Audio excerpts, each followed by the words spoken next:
Looks like it's on mute.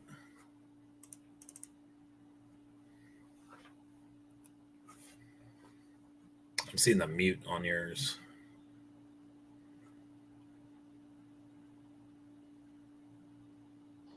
Can you hear me now? Yeah, I got you. Loud and clear. I don't know what happened, but we'll figure it out.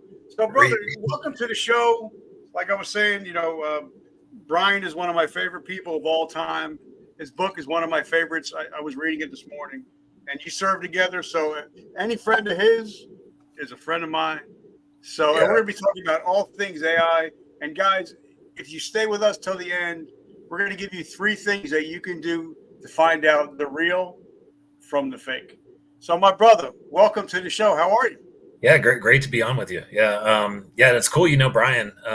He's his book is really interesting. The stories in there are really cool. So yeah, everybody should check it out. Man, if you guys don't know, it actually changed my life. If you don't know anything about chair flying, I'm sure that we'll talk about it here, but we'll also pick up his book. So let me ask you a question, because you are a veteran, but you are the authority for me in AI. So if I have questions for AI, I'm going to go to you.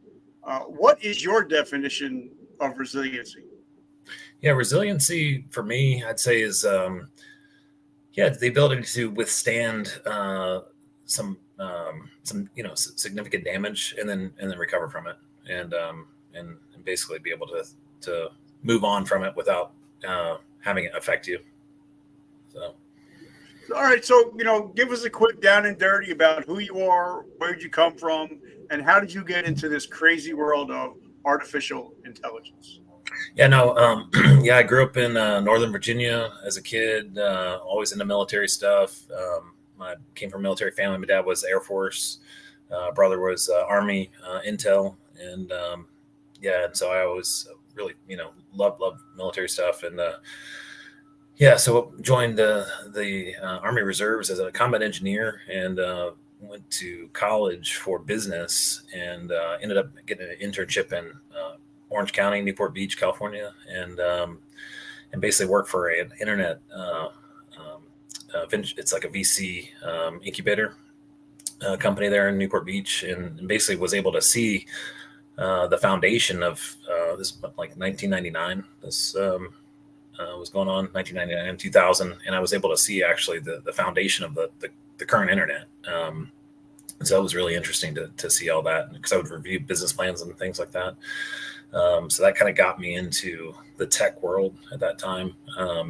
Ended up getting accepted in a flight school, and always dreamed of flying the Apache, and really pushed for that. They ended up giving me Blackhawks initially, and I really fought hard to get into an Apache unit, and Seal Beach at Los Alamitos Army Airfield. And so I was in a Cav unit there, and they had Cobras, and they were about to get the Apache, and so I go to flight school, and they're like, hey, you're going to start your AQC class. I'm thinking, oh, cool, I'm getting Apaches. And then they're like, no, you're getting the Blackhawk.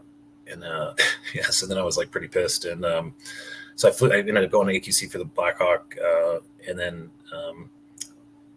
ended up back in California. The unit I was in ended up not getting their Apaches. And then so I bounced out of that unit, went to the Arizona National Guard, and flew with Brian and Arizona National Guard at the 1st 285th, and so I finally got to fly Apaches there, and so since that time I stuck with longbows. Brian and I deployed together. Did some really cool missions and stuff like that together, and then so I ended up getting out of the military for a period of time, and serving over the Middle East. So I actually served in the UAE.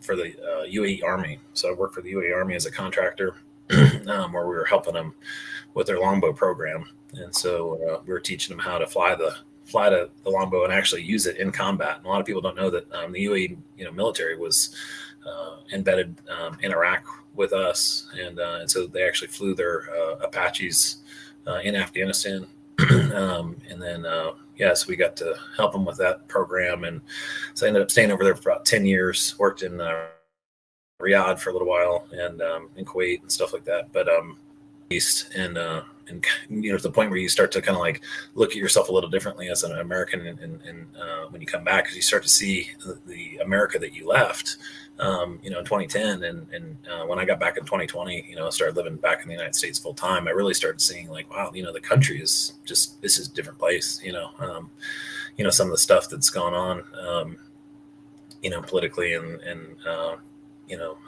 it's just insane. So, ended up starting a business up in Northern California, and had a logistics company up there. Was partnered with Amazon for about 2 years, and then really saw the political scene up in California, and your ability as a small business owner to operate in California is pretty insane. It's a real problem. So, but ultimately, I started the AI Trust Council. I started to see the corruption, and I started to see where AI was going, and really, you look at who's ultimately going to be responsible for the birth of this new system, AI, and how the culture around it, and all that kind of stuff. And so I started researching it. And I'm like, oh no, like the EU is really they're the ones leading the future on central bank digital currency. The World Economic Forum, Klaus Schwab, that whole group, and researching AI. I'm like, oh well, they're the ones leading the regulation on AI, and so I started to see what the inevitable outcome is, and you can kind of see where it's going. Is that there's an agenda to put in place a social credit system in the United States that has a central bank digital currency connected to it. And so basically it's a Chinese style system that they've already implemented in Europe and Canada to some degree, and they are hoping to implement it here in the United States. Saw that as a fundamental issue, and I'm like, what the hell? We're going to sit around and let this shit happen. Like, what are we doing? So basically, we're going to let Klaus Schwab come in with the World Economic Forum and basically become like the leader of AI. I'm like, no, this is wrong. And so that's why I started the AI Trust Council, and the concept is to reestablish trust online and give a foothold for what is real, and so I looked into different ways of doing that, and really the way I saw was to go old school, actually understand who it is that's posting information, what their character is, what their background is, that kind of thing, and so that's the Trust Council. And so what I'm doing is I'm recruiting firefighters, EMTs, commercial pilots, military veterans, humanitarians. Basically, it's a catch-all for people who've done good things for other humans. And so looking at big tech, I'm like, these are the guys that are leading this whole thing. And you got Klaus Schwab kind of in the background there, and I'm like, this is the future that we're going towards. So anyway, so we can get into that, but yeah, that's ultimately what got me to start the Trust Council. And so it's been let's hop back in your military career a little bit, and I want to talk about chair flying, because that's something that after I had Brian on and I prayed about it, and I was thinking about it, and I studied his books, I started applying it to everyday life, whether it's my business, whether it's my relationships. Now it's always like, let me sit down before I even make a decision, think of best case scenario, worst case scenario, what are going to be the effects afterwards. So talk about chair flying in the helicopters, but also chair flying in life and in business. Yeah. So it's really a mental exercise where you just put yourself mentally in the place of where you will be in the future. It's almost like a form of manifestation. Because what you're doing is you're just visualizing yourself achieving a certain task and moving through a series of exercises or hurdles, and so in aviation, like people do like a slope landing, for example, and you got a check ride coming up, and you're like, hey, there's a certain procedure for how you're supposed to set the wheel down, and how you're supposed to move the pedals and push the collective and that kind of thing. And you have to be able to announce that. So if you chair fly it first and you visualize yourself doing it, it just makes it much more efficient and easy. And so yeah, it's a super useful technique for a lot of things. So not just Christopher, while you were in the military and when you had your time off, you know, is that when you really started digging into tech and getting deep into the minutia of tech? Yeah, I really see it as a political issue. I see technology as a political issue, and I see this AI as a political issue. So yeah, I was always super into listen to politics. I had an hour commute from Dubai to Abu Dhabi every day for a number of years, and and I always listen to different podcasts on politics, and and what you end up with is an understanding of it, just like how our system is messed up. I mean, we have a corruption problem, in the United States, and it's unfortunate, but it's like our, I kind of want to say that our the baby boomers have kind of screwed us over here, and really the Gen X generation are the ones kind of facing the brunt of what the mess that they've made.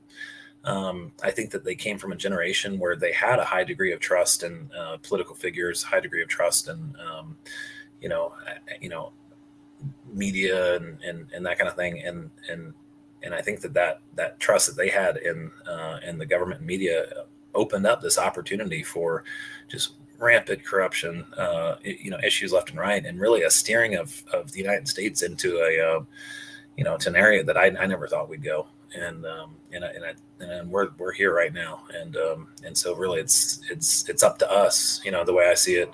I see it's up to this Gen X generation, because we're the ones that still remember the old way. We don't have to put up with this stuff. So. All right, so because I put out a post today, and I asked the question: are you using chat? Are you using AI, and your downfalls and the positives? And there's a lot of people have positives to say, a lot of people have negatives to say, and I've also had some person say, "I've never used AI," and I said, "Have you ever watched Netflix? Have you ever watched anything that you binge watch from one show to the next?" They're like, "Yeah." I'm like, "Then you've used AI."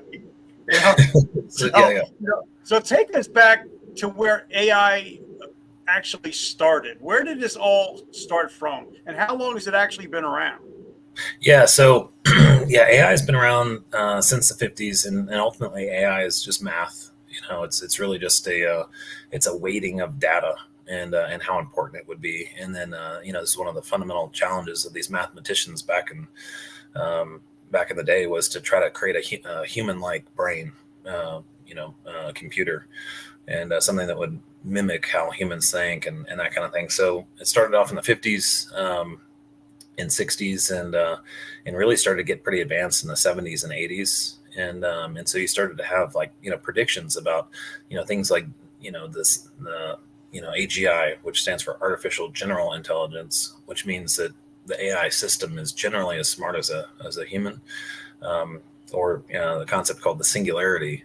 And the singularity is a situation that will occur in the future, where basically AI agents are developing themselves at an exponential rate that increases over time exponentially, developing a super intelligence that no one understands what will occur from that, and so it's almost kind of like it's almost like an endpoint of computation, where it's just like it just kind of freaks out, and that's called the singularity. And really, no mathematician, nobody really knows what that will be, and that will occur at some point with AI systems. But yeah, so the predictions for AI were really, really accurate about when we're going to hit these different points in the development.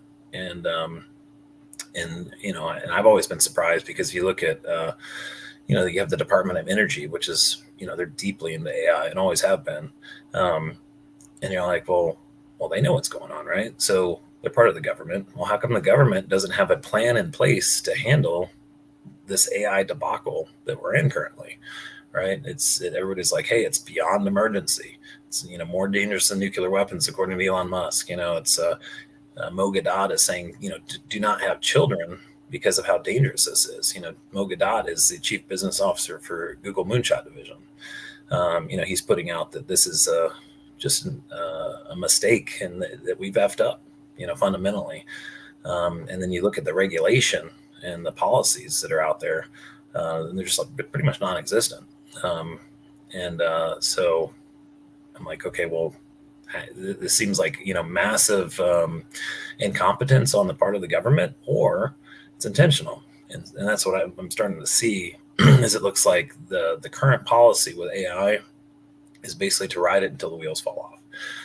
It's an inevitable that will happen, right? And so what that results in is a major catastrophe of some sort with AI. There's a couple different ways that can happen. It can happen, mentally, and start to affect the population to where people just start losing it because of the mental interface with AI. I can get into that, but there's a mainly a virus threat, either like physical virus or a digital virus that, with the capabilities of AI, it allows these viruses to spread very easily.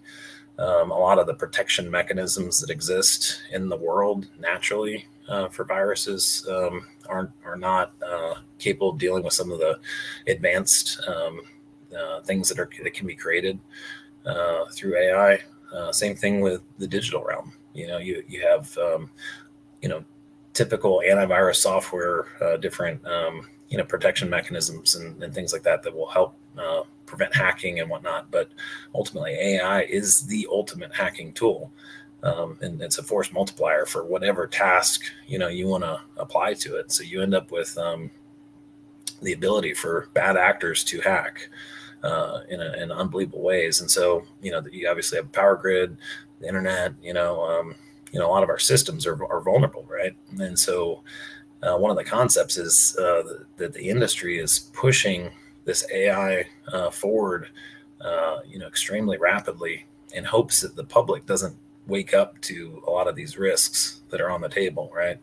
And so you end up with a system where the wheels will fall off. And Mo Gadot, again, he talks about this as being one of the inevitables of AI, is that we end up in this situation where we have a big mistake.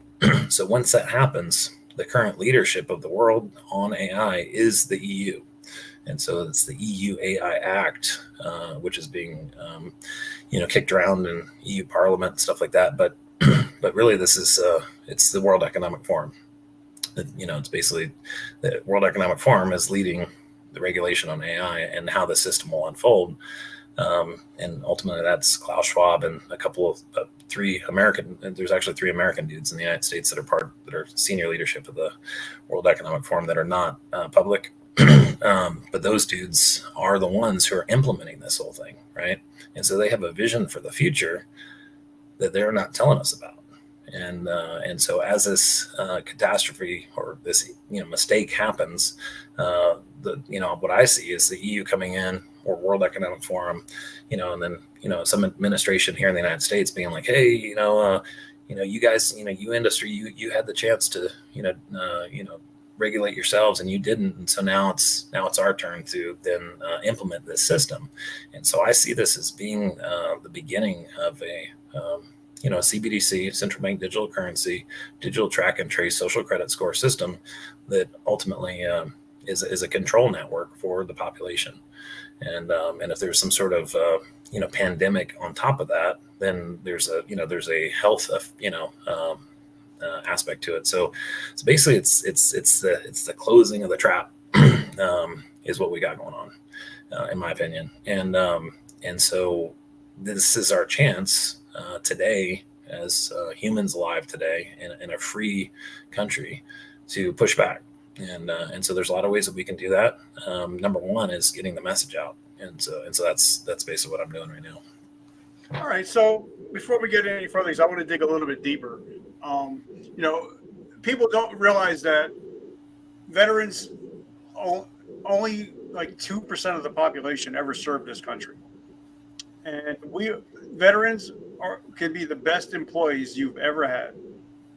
Even if they've only been in for 4 years in the military spent over $400,000 teaching them to be leaders. So if you want to hire the best, make sure you hire a veteran. But also, you get immense tax breaks if you hire veterans. So guys, you can get up to $15,000 to $20,000 a year in tax breaks for every veteran you hire. So, guys, if you're interested in hiring a veteran, check out the link above and get in touch with my friend David Nordel. He'll teach you why you need to hire a veteran, how to hire a veteran, and how to get all the tax breaks that you company deserves. So, okay, let me ask you a question because, you mentioned a couple of things, and I'm writing stuff down because that's stuff I want to touch on. You mentioned Elon Musk. Now, didn't he have a hand in something with Chat GPT in the beginning? Yeah. So, yeah, he was, I believe, the one that started it. And I think he started OpenAI. And I think the idea was to have an open source organization that can be, an AI organization that can, develop and it can, have some input and some collaboration on where it goes and that kind of thing. And so I think that that was the original intent. I think he and Sam Altman, I could be wrong, but had some sort of falling out over that kind of vision and direction of where it goes. I've run into similar issues with engineers, and there's a strange mentality that these guys have that people should know about because it exists in Silicon Valley, and it's you could call it a mind virus, a woke mind virus. I'm not sure. But when you apply that mind virus to to AI, these guys are not interested in humanity. I mean, protecting humanity. I've had in-depth conversations with some of these guys, and they have a different vision of the future. Their vision of the future is an AI government, an AI God, and a speciation of humanity to where we morph into an entirely different species. And so they look at our current version as human 1.0 as being outdated. And so in order to bring on the super intelligence that comes with AI, we as humans in our natural form are not capable of interfacing with that technology because the technology is that brilliant.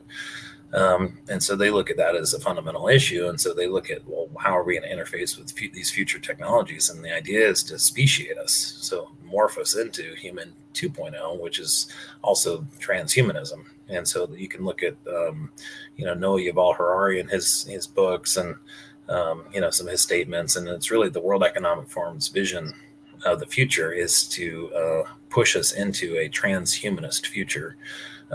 And so that's part of the AI debate right now, in secret. This is not public. This is stuff that is kept behind closed doors because they know the effect that it will have when the population understands that we are being speciated, we're being morphed into a different species. And and a lot of these guys in tech, they actually welcome it, and they think like, well, hey, we're we've lived like this for a long time, and we're destroying the earth, and so if, a lot of humans don't make it through this, it's not a big deal. And not only that, but we can now upload our consciousness into a digital cloud, and ultimately become immortal. And so that's when these guys get into this whole AI God thing. And so they're like, if you said, hey, there's this AI God thing and you can worship that, a lot of these geeks, like, they're just nuts, and so they run after that kind of thing. And I think it's a byproduct of too much Dungeons and Dragons and video games.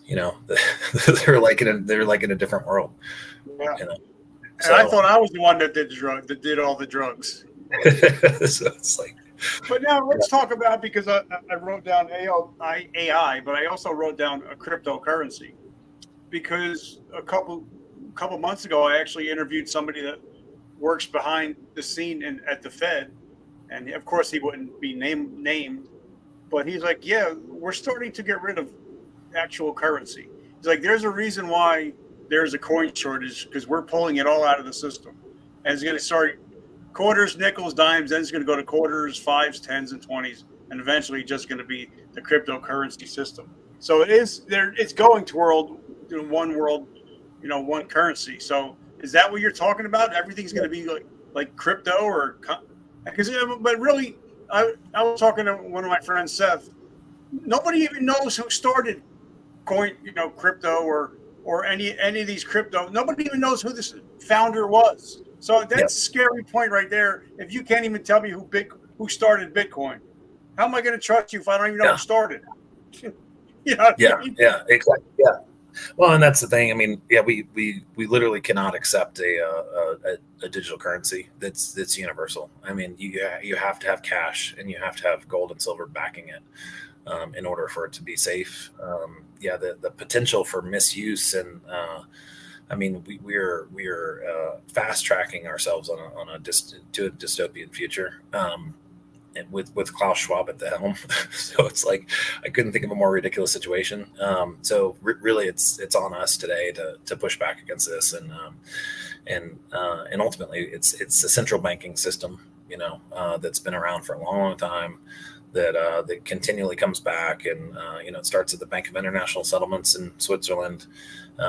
You look at the stuff that they're into, you look at their world, and what they're doing is they're in charge. They're the ones controlling the world and ultimately steering us towards this future. And I think we're getting to the point where it's like, people see it. So I go on a lot of different shows and things, and I talk about, we're in the movie The Wizard of Oz. It's the end of the movie. The curtains open. You can see the little dude sitting in the chair pulling the strings, and it's like, that's our central banking system, the BIS, Bank of International Settlements.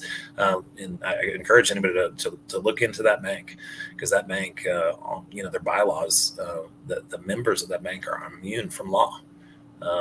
They're immune from international law, Swiss law. In fact, they have a self-governing or self-regulating police force of the BIS, which is like ultimately that's like the highest level of. So these guys are the elite of the elite. They're steering us in this direction. So if you want to look for somebody to point a finger at, look at those guys and search the BIS, because that's where it all starts, and it works its way down through the World Economic Forum, all the way down to our central banking system in the United States. And it's really the banking structure dream to have a central bank digital currency that they can then control and tweak. And so they can piggyback off the developments of, blockchain technology and development and cryptocurrency, and ultimately implement like this Fed coin or, digital, digital euro or, whatever. But we're going to have digital replacements for our current currencies, and so that's really what the future holds, is this transition into a digital realm. But it's up to us, the people, to push back against that, and demand transparency. Demand that we understand, who's pulling these strings, like what is the intent, what is going on with AI, and because if we sit quietly and kind of just look at AI and these systems as like the rollout of a new iPhone. Basically, the trap is being set around us, and so now's our chance. Okay, but now, like, I was on a call yesterday with hanging out with Mr. Gary Vaynerchuk, and he was talking about how within 2 to 3 years, that 90% of all content is going to be AI derived or AI made, and they're really pushing hard for the blockchain. So if somebody's listening to this, they're like, "But I just want to make cartoons using AI for my business." Are there positives to this AI thing, or is it all hellfire and brimstone? So it depends on how we use it. So AI is a gift, right? And basically, it's Christmas morning. It's a BB gun with no instruction manual, and we're just a kid trying to figure it out, how to use it. And so it can be used for good or be used for bad, and it's really up to the operator to make sure that it goes in a certain direction. And so what I've seen is that there are a billion AI systems that are super beneficial to humanity. That there's no debate about that. But on the other side, there are also a billion spin-offs and use cases where this technology could be used for bad, and it already is.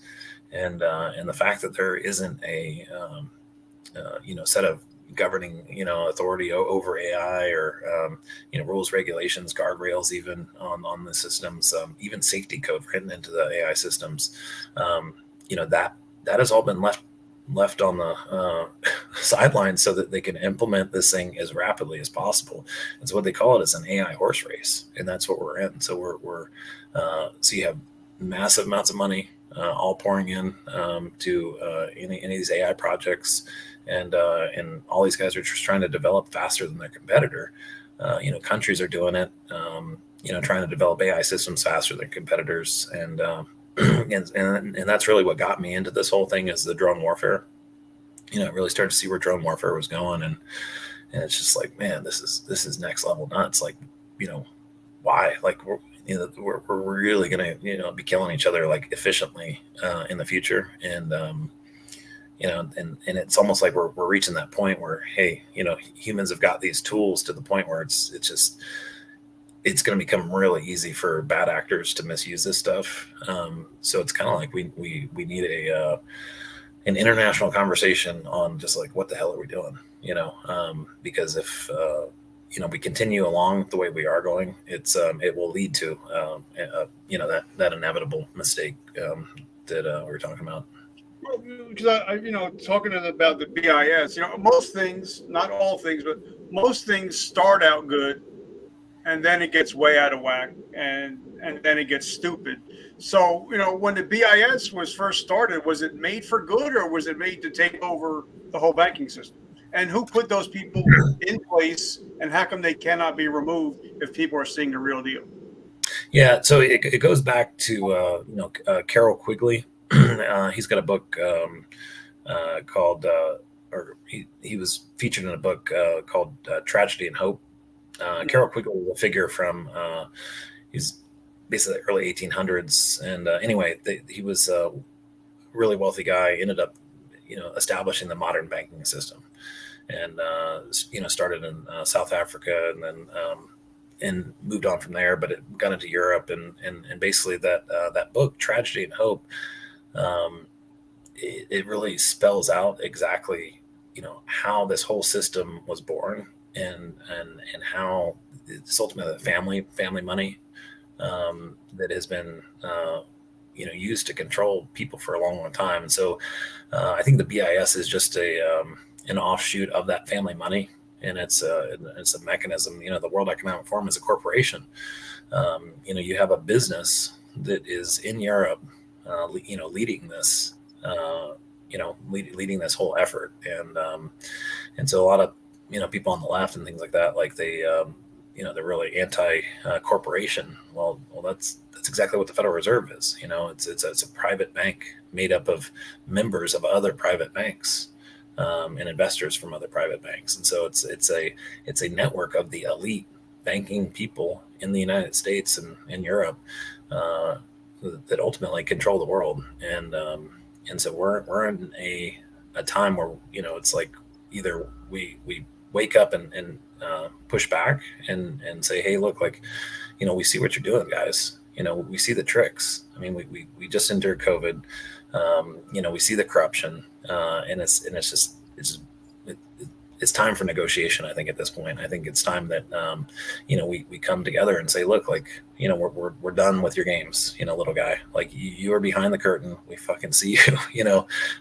That now's the time when we can come together as humans and be like, look, let's come up with some pro-human solutions to help steer humanity in a positive direction, and and away from this dystopia freight train that we're on, because we're moving very, very rapidly towards this dystopian future. And if you kind of go along with the mainstream, at least I was at Sundance Film Festival this last weekend, and I'm at Tech Weekend, Salt Lake City right now. And the narratives in finance and in tech and stuff, it's most folks are looking at this like it's a new iPhone, with AI, and they're like, oh, let's just be cool, and then it's all, like, what's my ROI going to be, and how much money I'm going to make on these different investments, and they're not seeing the big picture that we're in a fight for our lives here, and our future freedom, if we're going to maintain it. Okay, so, like, if me and you get together and we're walking down the street in Manhattan, which is like 10 minutes from my house, and if we stop 10 people and we ask, what backs our money? 9 out of 10 are going to probably say gold. And when you tell them that we've been off the gold standard for like 50, 60 years, that we have no gold whatsoever, all we're doing is printing paper money. It's useless. All it is numbers. people will not believe us. So talk to us a little bit about that, because people, I think, got it totally twisted to thinking that we're not actually, our money's actually backed by something, which we're actually backed by nothing. Yeah, no, the U.S. dollar is it's a Federal Reserve note. Federal Reserve sounds like it's federal, but it is in fact not federal. It is a private bank, and so we used to have Treasury notes back in the day, and those are backed by the U.S. government, and so at times we had silver backing the currency, but today we're off the gold standard. There's nothing backing the dollar except our faith and trust in that dollar. And so so it's basically backed by nothing. So basically the Federal Reserve is a just the name itself is a misdirection, because it's like Federal Express. A lot of people think Federal Express is like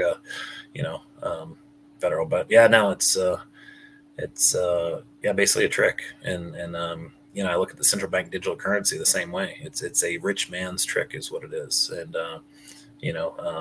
you can it's an old school trick. It's been this money, these money systems have been around for a long time. It's like, Jesus, that's when he came back and he was like, flipping over the tables of the money changers. And it's because, it corrupts. There's the goodness of people gets diluted by greed and ego and power and all that kind of stuff. And so and I think we're reaching that time now where you basically I think people can see it, that the money changers they're causing trouble, and we need to hold them accountable. And look, like, we should have a money system that empowers us, that makes us happy, that pushes us in a positive pro-human direction. What you see right now, it's I'm around a lot of very wealthy people a lot of times in some of the work I'm doing, and you see kind of like the world that they live in. These guys don't give a shit about what's happening to regular people, and they look down their nose at regular people, and they kind of scoff, and that's where you get into the this kind of split where you could really say, if and I see it in tech. It's a question I ask people that I'm looking at potentially partnering with or hiring or whatever. I ask them, are you 100% pro-human? Yes or no? And for some reason, there's a lot of folks that they don't like that question. They don't think of themselves as pro-human, and they'll actually admit that they're not. And when it comes down to AI development, well, I'm like, I can't work with you if you're not pro-human, if you're not on the side of humanity. And really, there is like a team human, and there's a team anti-human, and so our political leaders, if they're part of this anti-human group, well, then they need to be identified, because I'm like, if you're going to want to be in charge of humans, you need to be pro-human, and so that's the problem I see. Okay, but also, talking about the gold, I know that once the Russian and Ukrainian war kicked off, Russia started buying a shit ton of gold. They started stockpiling gold because they want to get back onto the gold standard, because they knew their money was going to be useless. So a lot of people don't even realize that some countries are actually stockpiling gold like we used to do. But I want to ask you a question, because I wrote down, I was watching a couple of days ago, was a rerun. Now, that's how old I am talking about reruns.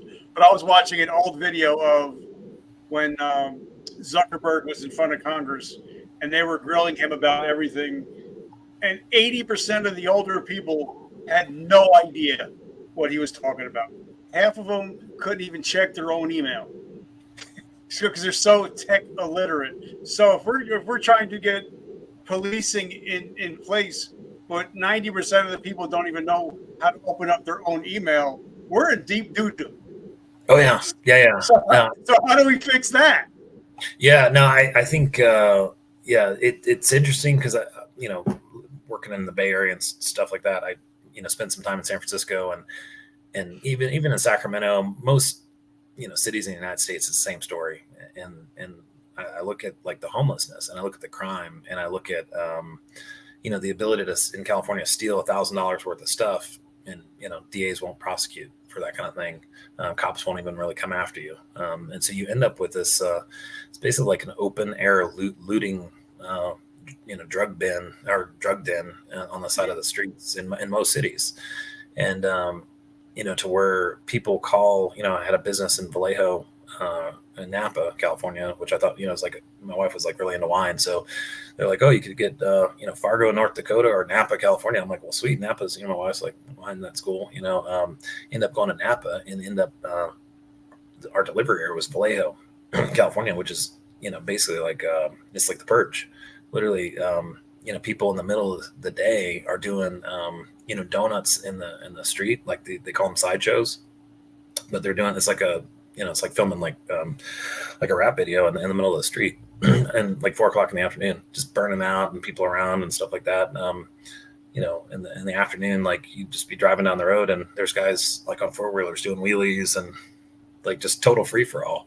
And you call like I had 4 vans stolen, Amazon vans stolen my first year up there. People, you call the cops and, try to invest, like, hey, they stole, van worth of, $40,000 worth of, packages on board and, in the van itself. And, you try to get cops to investigate it and they're like, hey, this is not a rape or a murder. We're not really messing with it, and, they're like, you can file a claim on, to get your insurance or whatever. But ultimately it's a breakdown of, society. And what I see is that is an intentional effort, to allow that. And you have to ask yourself, well, why would that be intentional? Unless you want a digital track and trace system to curtail the crime. So what that looks like, I lived under that system in Dubai. So when I was in Dubai, I was there for 10 years. I saw them bring in the IBM Watson surveillance system. Basically, it's an AI surveillance system that can basically track you from your house, basically all your movements. So all you as a cop, all you got to do is like look at the crime occurring and just fast forward or rewind, and you can figure out where the guy came from, where he went for whatever crime. So literally, there's almost no crime in Dubai because everybody knows that system's there. So I mean, people leave their purses out, phones out, whatever, and nothing happens. And because you will go to jail 100%. They're going to catch you. And so that system creates a very clean environment. But ultimately, like, you could look at like the Snowden situation and that level of surveillance on us. And it's like, is that what we want? Do we want that level of surveillance, like literally in our knickers all the time? But if you are in a city like Vallejo or San Francisco, where it's like, half the buildings are empty because nobody wants to live there anymore. And, on the commercial real estate, those streets it's just chaos, right? So if you have an AI system that can, do facial recognition, that can do a social credit score, that, there's some sort of carrot for, behaving in a different way than the government can control. It's the ultimate society control tool.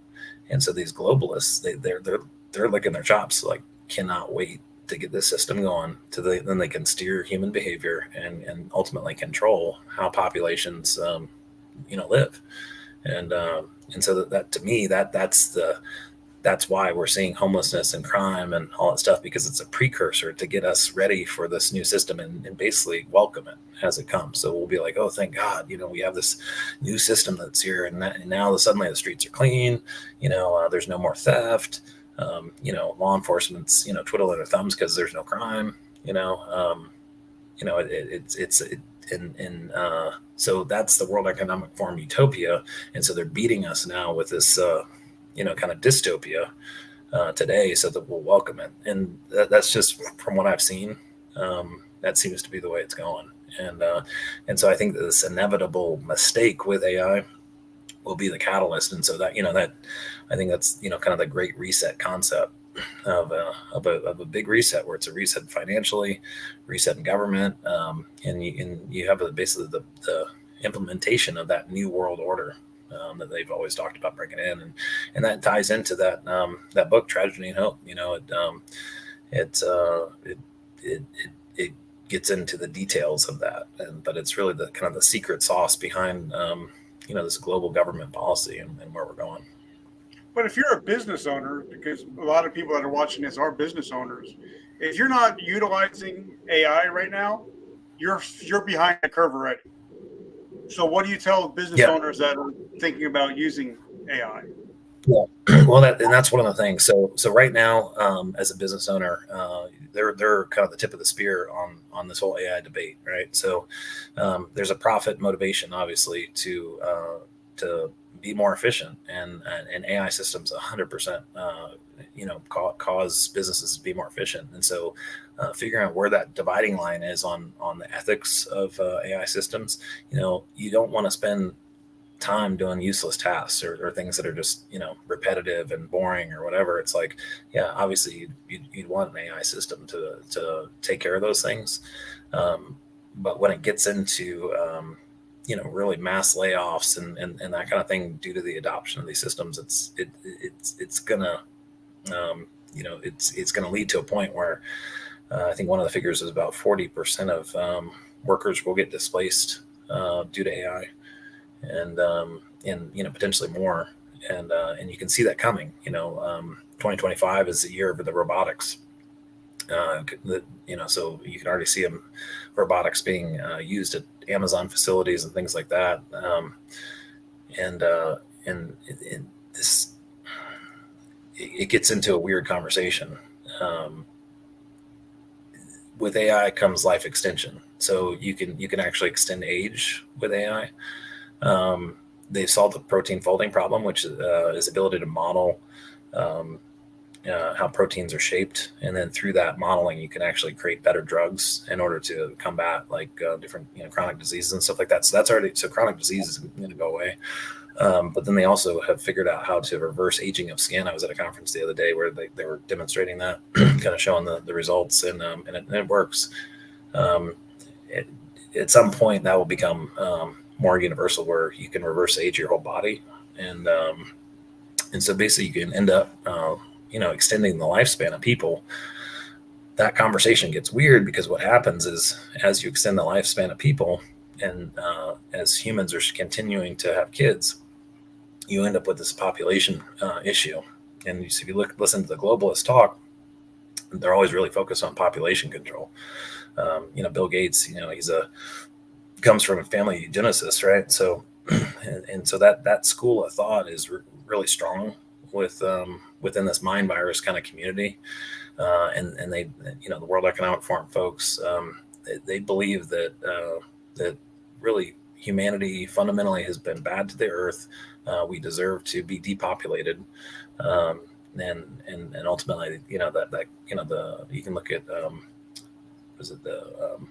Georgia Guidestones and what was written there, and it's like, okay, maintain population below 500 million in alignment with nature, and so that's what these guys are pushing. And so it's a depopulation agenda that they talk about. And so you can look at how AI is affecting humanity today. One of the things about it,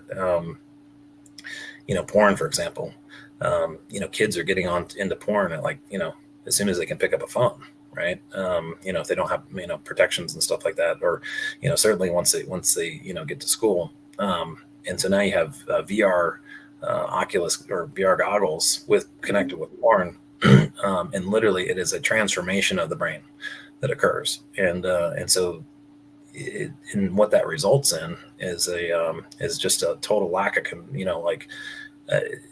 it's like an upending of typical human relationships, to the point where kids, boys are not even interested in girls. And so there's this, I want to say it was some figure like 50% of men under 30 were virgins today. And it's like a figure that's never occurred before. And so you have to ask yourself, well, how come nobody's complaining about that? How come we're not hearing about, pushback by our government or anybody else about, these issues that are affecting humans and causing the birth rate to lower? All these forever chemicals, or the drop in fertility, and, all that kind of stuff. It's like, well, how come nobody's really talking about that? Unless there's some sort of, additional agenda. And so if you look at the AI issue, you're like, oh, well, that makes total sense, because we are tackling the anti-aging, or tackling age, to the point where, you can extend age. And then so on top of that, there's an effort to curtail the birth rate, slow it down. So the concept is this AI future that we're morphing into. It's known. It's been theorized exactly what it's going to look like, and so that the fact that our governments are acting surprised by it and kind of wringing their hands and that kind of thing. It's not. I think that there's a much bigger story to this whole thing. And I also wrote down, because you said earlier, and I wanted to get to it, and I underlined it and circled it a couple of times. Besides what you just said, you said AI is affecting people's mental health. Can you talk about that a little bit? 100%. Yeah. So there's this concept AGI, or artificial general intelligence, where the AI is basically, would appear as like, completely human-like in all aspects. And so right now the trend is to develop these digital avatars. And so it's like a digital coach or a therapist or whatever, right? And so it's cool because you can build the data set for, what type of information will be given to an individual. But the thing is, it's what's coming in the future is an AGI that literally knows almost everything about you, everything from like, how your iris moves, your micro expressions in your face, slight changes in your tone of your voice. And it can combine that data with all your background data from your friends and family, and actually get a completely clear understanding of exactly who you are, what's going on with you. And then with AGI, you can you're dealing with an intelligence level that, one of the ideas is that we can get to 1 billion IQ very quickly. And so if you get to 1 billion IQ, and you have that connected to an avatar, basically it's like, people look at that like they're talking to a god. So you look at the avatar and you're like, hey, what should I do with my life? And it'll be like, well, what do you want to do? And it'll say like, and so it'll be this back and forth, and that AGI can ultimately steer you in whatever direction and accurately predict your future, and predict the future of world events. And it becomes like kind of this oracle of knowledge that everyone will focus on. And so when you have that now, with a lot of systems, and you have digital girlfriends in China that are guys are it's a full girlfriend experience, all the way from the VR porn all the way down to like getting text messages where it's like, wishing them like good night and stuff like that. It's like ultimately it's a very strange future we're morphing into. And then, all these different aspects of life have an impact on mental health. And so, it's like, well, what is reality, and what is true? What is truth? And that's ultimately what led me to start the AI Trust Council, so that we can have a foothold on trust and understand what is real, and understand what, how humans think, and having a place online where you actually know that it is a human being that you're talking to, and not a bot or some sort of digital agent. So but now I'm a Christian man. I believe in God. I believe in Jesus. But now I'm just thinking, wait a minute. Maybe when they talk about the Antichrist, it may just be a man that was AI generated. Yeah. Or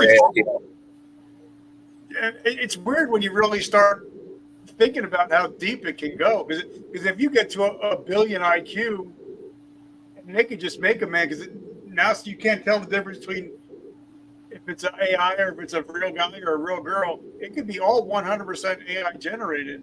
And if it has a billion IQ, it's unstoppable. It's unstoppable. And that's, in our, so literally the concept is, analogy I use when I talk to folks is, when you walk in your kitchen and you see an ant on the counter, you'll just like, crush it and, whatever. It's like, you don't want it there in the kitchen. So, that level of intelligence, that difference, it's like, humans are walking around, so in the future, we're going to be the ant, and the AI will be us as far as the our human intellect and capability. It's just so outmatched. I mean, like some of the smartest people. Einstein was IQ 160, and you have a system that's IQ 1 billion. That's connected to the Internet of Things. It's also connected to drones and surveillance systems, and it's a all-knowing system that can ultimately steer humanity and and invent a new reality. And so that's it's through digital means, and really that should be the number one thing that we're focused on is making sure that AI system doesn't get out of hand. And it's like the most important thing humanity could focus on right now. All right, so this is a teaching podcast. So what are the top 3 things that we should be looking for in AI in, say, the next 12 months? Yeah, I would say there's you're going to see in the next 12 months there's a multimodal AIs that are coming on board. So instead of like ChatGPT, where it's just like, okay, just does text, basically you're going to have single systems that can do text, photos, videos, cognitive ability, deep thought, reasoning, coaching, basically kind of like an all-in-one system that is just like an expert in like everything. And so that's coming. And so for us humans, here on Earth today, it's really our responsibility to push our agenda, the human agenda, and help steer AI in a pro-human direction. And so that's one of the big things I would say is to ask leaders, political or in tech or wherever, ensure that they are pro-human to the core, ensure that they are fighting for humanity in this time of like unbelievable change. And if they are hesitant for a second, just get them out of the way, because they're not here to help. They got the mind virus, and they're working for the wrong team. It's like you have to be pro-human to steer humanity in a positive direction.